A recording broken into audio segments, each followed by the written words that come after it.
Hello दोस्तों, स्वागत है आप सबका मेरे YouTube चैनल एग्जाम कैपिटल्स में। दोस्तों आज हम पढ़ेंगे प्रोपोर्शन के सवालों के बारे में। प्रोपोर्शन के सवाल कैसे बनाए जाते हैं, उनको बनाने के लिए क्या क्या बेसिक फार्मूले की आवश्यकता पड़ती है और किस तरह से हम प्रोपोर्शन के सवाल बनाएं ताकि प्रोपोर्शन के सवाल हमारे जल्द से जल्द 1 मिनट के अंदर कंप्लीट हो जाएं। तो आइए देखते हैं प्रोपोर्शन के कुछ बेसिक से नियम। तो दोस्तों प्रोपोर्शन को सबसे पहले हम हिंदी में समानुपात कहते हैं। समानुपात कहते हैं और इस समानुपात को हम A अनुपाते B बराबर C अनुपाते D के फॉर्म में डिनोट करते हैं, या इसी समानुपात को A बाई B बराबर C बाई D के भी फॉर्म में हम दर्शाते हैं। और लास्टली इसको हम A अनुपाते B समानुपाते की साइन C अनुपाते D के फॉर्म में लिखते हैं। और उसके बाद इसका मतलब ये होता है कि इस संख्या का A का गुणनफल D के साथ और B का गुणा C के साथ, मतलब A गुणे D बराबर B गुणे C होता है।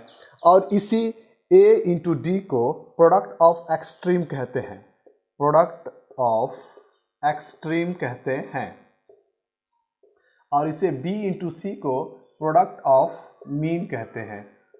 प्रोडक्ट ऑफ मीन मतलब बाहरी प्रोडक्ट ऑफ एक्सट्रीम का मतलब बाहरी संख्याओं का गुणनफल बराबर भीतरी संख्याओं का गुणनफल। बाहरी संख्याएं मतलब A और D और भीतरी संख्या बराबर B और C। बाहरी संख्याओं का गुणनफल बराबर भीतरी संख्याओं का गुणनफल। अब आइए देखते हैं आज का पहला सवाल और उस सवाल में हम आपको बेहतर तरीके से समझाने की कोशिश करेंगे। दोस्तों ये सवाल दिया हुआ है कि K अनुपाते 1/2 समानुपाते 3/5 अनुपाते 7/4 हो तो K की वैल्यू क्या होगी। यहाँ पर K का मान पूछ रहा है, तो इसको क्या करेंगे, सबसे पहले बाहरी संख्याओं का गुणनफल। तो यहाँ पे पहली बाहरी संख्या K है और दूसरी बाहरी संख्या 7/4 है, बराबर भीतरी संख्याओं का गुणनफल। तो भीतरी संख्या 1/2 है और दूसरी संख्या 3/5 है। बाहरी संख्याओं का गुणनफल बराबर भीतरी संख्याओं का गुणनफल। अब चेक करेंगे, अगर कुछ कटता है तो कटाएंगे। सबसे पहले तो यहाँ पे हम चेक कर पा रहे हैं 2 2 जा 4, ये कट गया। और कोई चेक करेंगे तो कट नहीं पाएगा, तो इसके बाद हम क्रॉस मल्टीप्लिकेशन करेंगे, तिरछे में गुणा करना शुरू करेंगे। तो इसको करेंगे तो ये 5 7 जा 35, तो ये हो जाएगा K इंटू 35 और ये 2 3 जा 6 हो जाएगा। अब इस 35 को 6/35 कर देंगे और यही K की वैल्यू हो जाएगी 6/35। ये हो गई हमारी K की वैल्यू। यहाँ पे सबसे पहले बाहरी संख्या का गुणनफल बराबर भीतरी संख्या का गुणनफल। उसके बाद से चेक करेंगे, अगर कुछ कटता है तो कटाएंगे, नहीं तो क्रॉस मल्टीप्लिकेशन करके जो भी आएगा उसको K की वैल्यू मान लेंगे और यही हमारा आंसर हो जाएगा। इसी प्रकार से दूसरा सवाल दिया हुआ है कि यदि 3/4 अनुपाते x समानुपाते 5/6 अनुपाते 1/3 हो तो x की वैल्यू क्या हो जाएगी। x की वैल्यू क्या हो जाएगी, तो हमने जैसे पिछला क्वेश्चन किया था सेम उसी तरह से इसको करेंगे। सबसे पहले बाहरी संख्याओं का गुणनफल, तो यहाँ पे बाहरी संख्याएं 3/4 गुणे 1/3 हो गई और उसके बाद ये भीतरी संख्याओं का गुणनफल x गुणे 5/6। अब चेक करेंगे, कुछ कट रहा है तो कटाएंगे, तो यहाँ पे 3 3 आपस में कट गया और उसके बाद से ये 2 2 जा 4 2 3 जा 6। अब ये इसको क्रॉस मल्टीप्लिकेशन करेंगे जब, तो ये आ जाएगा 3 और ये आ जाएगा 5 2 जा 10। तो यहाँ पर x की जो वैल्यू हो जाएगी वो 3/10 हो जाएगी। यही x का मान हो जाएगा और यही हमारा आंसर हो जाएगा।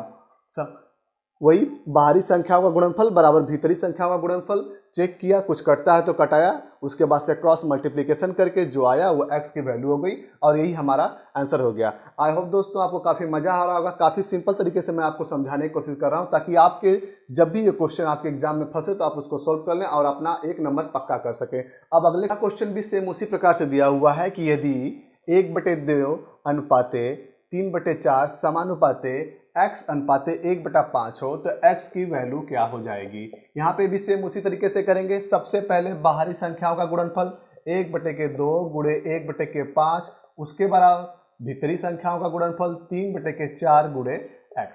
ये हो गया। अब यहाँ पे चेक करेंगे, कुछ कटेगा तो कटाएंगे, 2 2 जा 4 ये कट गया। अब इसको क्रॉस मल्टीप्लिकेशन करेंगे। जब क्रॉस मल्टीप्लिकेशन करेंगे तो ये आ जाएगा 2 और ये हो जाएगा 3 5 जा 15x, और यहाँ पे जो x का मान हो जाएगा वो हो जाएगा 2/15x।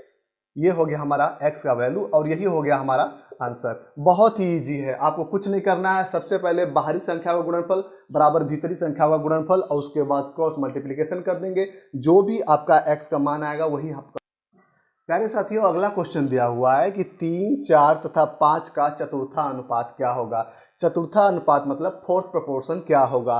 तो संख्याएं दी हुई हैं 3, 4, 5 और एक संख्या नहीं पता, क्योंकि हम जानते हैं कि समानुपात में 4 अंकों का मेल होता है, लेकिन यहाँ पे सिर्फ 3 अंक ही दिए हुए हैं और चौथा अंक हमें प्राप्त करना है, मतलब उसका पता लगाना है। तो किस तरह से निकालेंगे? सबसे पहले हम जानते हैं कि प्रोपोर्शन को a अनुपाते b समानुपाते की साइन c अनुपाते d के फॉर्म में लिखते हैं।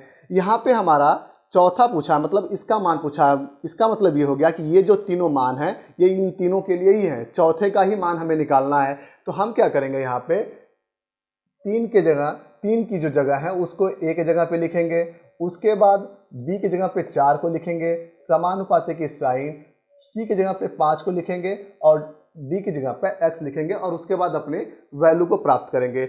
अब इसके बाद बाहरी संख्या का गुणनफल बराबर भीतरी संख्या का गुणनफल, जैसा कि मैंने आपको पिछले क्वेश्चन में बताया था। तो ये हो जाएगा 3 × x बराबर 4 × 5 और इस तरह से जो x का मान निकल के आएगा वो हो जाएगा 20/3। ये हो गया हमारा x का मान। क्या किया, a की जगह पे 3 रखा, b की जगह पे 4 रखा, c की जगह पे 5 रखा और d का मान चौथा अनुपात पूछा ही है तो यहाँ पे x रख दिया। उसके बाद से बाहरी संख्या का गुणनफल, मतलब जो संख्या बाहर है 3 और x का गुणा एक साथ किया और भीतरी संख्या का गुणनफल 4 × 5 कर दिया, तो x की वैल्यू हमारी प्राप्त हो गई 20/3। अब इसी क्वेश्चन को अगर शॉर्ट में करना रहे तो कैसे करेंगे? इसके लिए एक बेसिक सा फार्मूला है कि अगर आपको चौथा प्रोपोर्शन निकालना है तो आप इसको करेंगे b × c/a। b × c/a, b का मतलब 4, c का मतलब 5 और बटे में 3, तो 4 × 5/3। तो ये हो गया हमारा 20/3। ये हो गया हमारा चौथा प्रोपोर्शन। आप चेक कर पा रहे होंगे कि 20/3 20/3 जो इस तरह से सॉल्व करने पे आया है वही अगर हम डायरेक्ट यहाँ पे फॉर्मूला लगा रहे हैं तो भी 20/3 ही आ रहा है और ये हमारा आंसर बन जा रहा है। अगर आप इस तरीके से करेंगे तो क्वेश्चन काफ़ी जल्दी बन जाएंगे। प्यारे साथियों, अगला क्वेश्चन दिया हुआ है कि 5 तथा 6 का तृतीय अनुपात क्या होगा, थर्ड प्रोपोर्शन क्या होगा। तो इसके लिए क्या करेंगे, सबसे पहले समानुपात जिस तरह से हम लिखते हैं उसको लिखेंगे। समानुपात को अगर हम लिखें तो a अनुपाते b समानुपाते की साइन c अनुपाते d लिखते हैं और तृतीय अनुपात में भी चौथे का ही मान निकालते हैं। तृतीय अनुपात में भी चौथे का ही मान निकालते हैं। तो सबसे पहले हम इस पे वैल्यू पुट करेंगे, तो a की जगह पे हो जाएगा 5, b की जगह पे हो जाएगा 6 और c के जगह पे भी 6 को ही लिखेंगे। c के जगह पे भी 6 को ही लिखेंगे। ऐसा इसलिए होता है दोस्तों कि ये हमेशा कॉन्टिन्यूअस फॉर्म में होता है, जैसे कि a/b × b/c × c/d × d/e के फॉर्म में ही होता है, इसलिए हम इसको हमेशा कॉन्टिन्यूअस फॉर्म में ही लिखते हैं। तो a की जगह पे 5 लिखा, b की जगह पे 6 लिखा, उसके बाद c की जगह पे भी 6 लगा क्योंकि ये कॉन्टिन्यूअस फॉर्म में होता है और हमें d की वैल्यू पता करनी, तो d का मान हम अभी x रखेंगे। अब बाहरी संख्याओं का गुणनफल बराबर भीतरी संख्याओं का गुणनफल करेंगे, तो ये हो जाएगा 5 × x बराबर 6 × 6, तो ये हो गया हमारा 5x बराबर 36 और यहाँ पर x का जो मान हो गया वो हो गया 36/5। ये हो गया हमारा मान। अगर इसी सवाल को शॉर्ट में करना रहेगा तो आप कैसे करेंगे? इसके लिए एक छोटा सा फार्मूला है b²/a। b²/a, तो b का मान यहाँ पे 6 है जो हमने पहले भी रखा हुआ है, b का मान 6, उस 6 को रखेंगे यहाँ पे 6 का स्क्वायर और बटे में a, ये हो जाएगा 5, तो 6 का स्क्वायर आप जानते हैं 36 हो जाएगा, बटे में 5 हो जाएगा और ये हो जाएगा x का मान, मतलब तृतीय अनुपात हमारा निकल के आ जाएगा। अब देखिए यहाँ पे जो मान आया था सेम वही मान यहाँ पे अभी आया है। अगर इस तरह से बनाते हैं तो थोड़ा समय लग सकता है, लेकिन आपको सीखने के लिए पहले ऐसे ही सॉल्व करना है, उसके बाद आपको ये फार्मूला अप्लाई करना है। एग्जाम में जब भी आप बनाएंगे तो इसी तरीके से बनाएंगे ताकि आपका क्वेश्चन विदिन 15 सेकंड में बन जाए और 1 नंबर आप अपना प्राप्त कर सकें। तो अगला सवाल दिया हुआ है कि 2 तथा 3 का मध्यानुपात क्या होगा। 2 तथा 3 का 2 और 3 का मीन प्रोपोर्शन क्या होगा। अब इस क्वेश्चन को बनाने के लिए भी सेम उसी तरह से बनाएंगे जैसे प्रोपोर्शन के बनाते हैं। अब यहाँ पे लिखेंगे A अनुपाते B समानुपाते C अनुपाते D।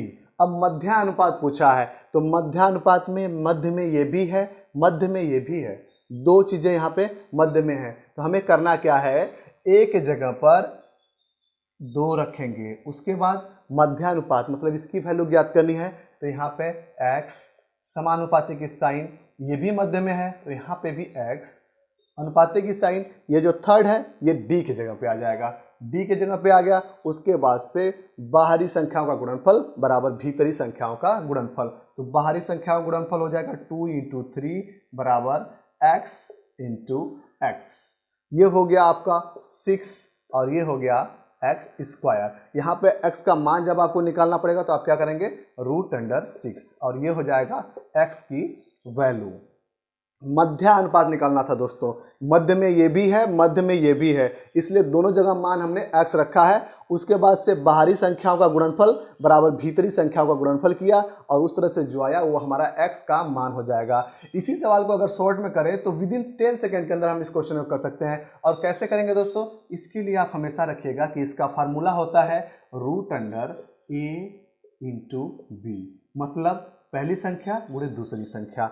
यहाँ पे 2 संख्या दी हुई हैं, 2 और 3, इन्हीं दोनों संख्याओं को लाके यहाँ पे रूट के अंदर रख देंगे। तो ये हो जाएगा 2 × 3 और ये हो जाएगा √6। ये मान और ये मान दोनों बराबर आए हुए हैं। इस तरह से हमारा ये क्वेश्चन कंप्लीट हो जाएगा। हम इस क्वेश्चन को बहुत जल्द तरीके से बना पाएंगे। दोनों का मान सेम हुआ इसलिए हमारा आंसर बिल्कुल करेक्ट है और हमारा क्वेश्चन बनके तैयार है। तो अब अगले क्वेश्चन की तरफ चलते हैं।